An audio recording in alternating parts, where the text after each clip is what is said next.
Baik, bismillahirrahmanirrahim. Assalamualaikum warahmatullahi wabarakatuh. Di video kali ini saya akan membahas tentang pivot table dan grafik, lanjutan dari video sebelumnya ya teman-teman.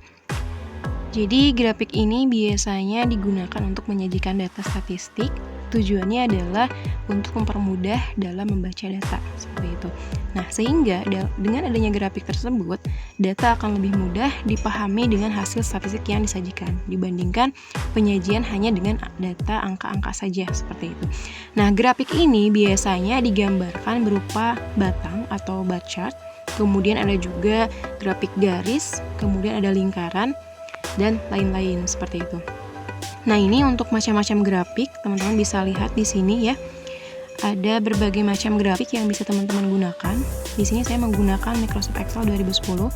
Nah, di sini yang pertama itu ada grafik kolom ya.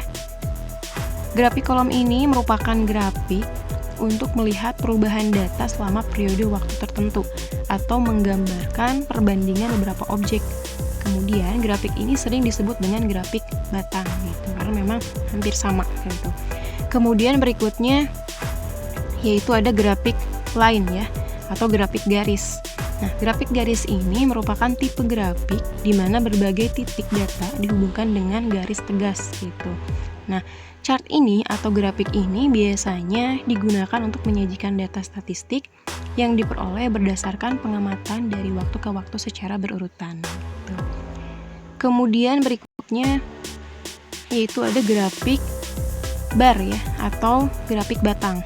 Nah, grafik batang ini merupakan salah satu tipe grafik yang digunakan untuk menunjukkan perbandingan data gitu. Nah, grafik ini mirip dengan grafik kolom ya, teman-teman.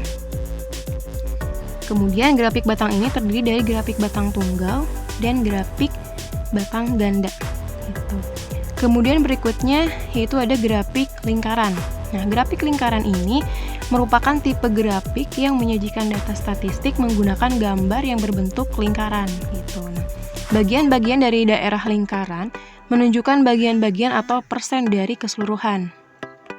Untuk membuat diagram lingkaran, terlebih dahulu teman-teman harus menentukan besarnya persentase tiap objek terhadap keseluruhan data dan besarnya sudut pusat sektor lingkaran gitu. Nah, grafik lingkaran ini lebih cocok untuk menyajikan data cross section, di mana data tersebut dapat dijadikan bentuk persentase gitu. Nah, grafik ini berupa gambar atau lambang untuk menunjukkan jumlah benda yang dilambangkan. Gitu. Kemudian berikutnya yaitu ada grafik area ya, teman-teman. Grafik area ini fungsinya adalah untuk menekankan besarnya perubahan dari waktu ke waktu. Grafik ini digunakan untuk menggambarkan hubungan kecepatan dan waktu pada gerak lurus ya. Area yang terbentuk merupakan besar perpindahan. Tuh. Kemudian berikutnya yaitu ada grafik scatter ya. Grafik axis scatter. Grafik axis scatter ini umumnya digunakan untuk menunjukkan hubungan antara nilai-nilai variabel sumbu X dengan nilai-nilai variabel sumbu Y gitu. Nah, grafik ini digunakan untuk menggambar grafik lurus seperti grafik tegangan versus kuat arus dan sebagainya. Kemudian berikutnya ada juga grafik stok ya. Grafik stok ini biasanya digunakan untuk menggambarkan fluktuasi suatu data. Misal fluktuasi harga stok gitu, atau fluktuasi suhu harian pada suatu daerah gitu. Kemudian berikutnya yaitu ada grafik permukaan ya, atau surface chart. Nah, ini digunakan untuk mencari kombinasi optimal dari dua rangkaian data gitu. Berikutnya ada grafik radar ya. Grafik radar ini digunakan untuk membandingkan nilai keseluruhan dari sejumlah rangkaian data gitu. Dan masih banyak lagi ya teman-teman macam-macam grafik yang lainnya. Oke, berikutnya di sini kita akan langsung masuk ke praktek saja ya untuk membuat grafik. Oke, di sini bisa teman-teman lihat kita akan membuat grafik dari sheet data penjualan ya teman-teman. Oke, untuk langkahnya yang pertama itu klik insert ya teman-teman.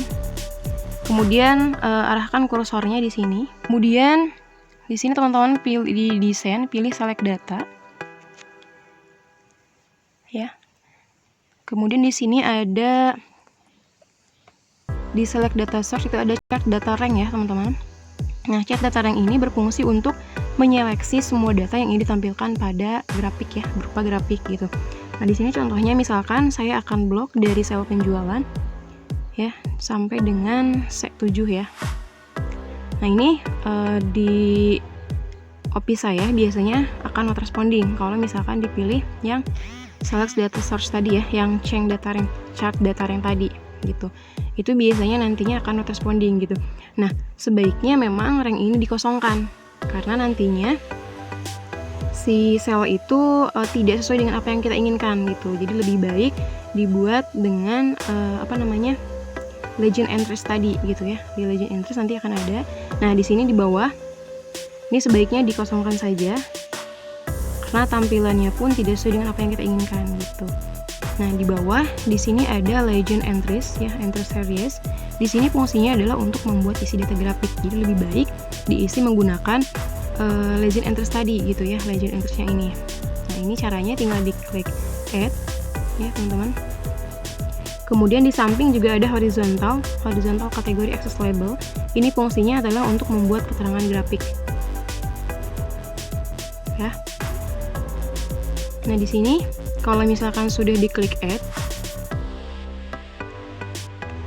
nanti akan muncul series name ya. Jadi nanti teman-teman series name-nya dikasih nama ya untuk judul grafiknya.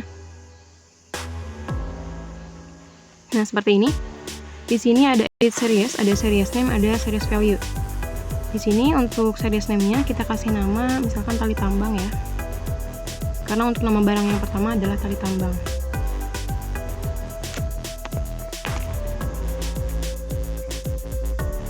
Kemudian untuk series values-nya kita isi dengan unit tali tambang. Kemudian tinggal diklik OK. Ya. Series value ini fungsinya adalah untuk mengisi data grafik berupa jumlah jualnya gitu. Kemudian berikutnya kita klik add lagi untuk data yang berikutnya. Berikutnya berarti kita menggunakan series name teh gelas ya, karena untuk data yang berikutnya, untuk nama barang yang berikutnya adalah teh gelas. Nah, di sini kita kasih nama teh gelas. Kemudian untuk series value-nya kita klik untuk yang bagian unit teh gelas. Kemudian tinggal diklik OK atau tinggal di enter. Berikutnya untuk nama barang yang ketiga adalah roti sandwich ya. Caranya sama, tinggal diklik add. Kemudian di series name-nya teman-teman kasih nama roti sandwich. Ya, ini agak sedikit lama. Nah, ini untuk series name-nya dikasih nama roti sandwich. Ini kan tampilan untuk grafiknya ya, baru 2 karena hanya baru kita pilih 2 ya. Nah, di sini not responding. Untuk series name-nya kita kasih nama roti sandwich ya untuk yang terakhir. Yang nama barang yang terakhir, roti sandwich. Kemudian series value-nya kita klik unit yang roti sandwich. Oke, tinggal diklik OK atau enter. Kemudian di bagian edit ya, di samping yang horizontal axis label tinggal diklik edit. Ini gunanya adalah untuk mengisi keterangan tentang nama barang ya. Nah, di sini kita kasih nama, misalkan kita blok dari tali tambang sampai dengan roti sandwich. Nah, di sini yang diambil adalah kalimat yang pertama ya teman-teman. Karena kalimat yang pertama adalah tali tambang, maka di grafiknya akan muncul namanya adalah tali tambang gitu. Kemudian tinggal diklik OK, maka hasilnya seperti ini. Nah, itu untuk yang access label tadi. Di sini namanya menjadi berubah jadi tali tambang ya. Tadi awalnya 1. Oke, kemudian tampilan grafik dapat dimodifikasi sesuai dengan tampilan yang diinginkan gitu. Yaitu dengan cara mengaktifkan grafik yang ingin diubah. Kemudian klik menu desain, maka akan tampil beberapa tools. Ya, di sini banyak sekali toolsnya. Nah, ini tinggal diklik saja kalau misalkan teman-teman mau merubah tampilannya gitu. Nah, ini tampilannya. Kemudian di sini ada berbagai macam tools ya, bisa teman-teman lihat. Yang pertama itu ada chart style ya. Chart style ini seperti yang tadi saya jelaskan, fungsinya adalah untuk melakukan pengubahan tampilan style ya dan warna grafik. Kemudian ada chart layout, ini juga sama, tinggal teman-teman klik saja, ada berbagai macam pilihan.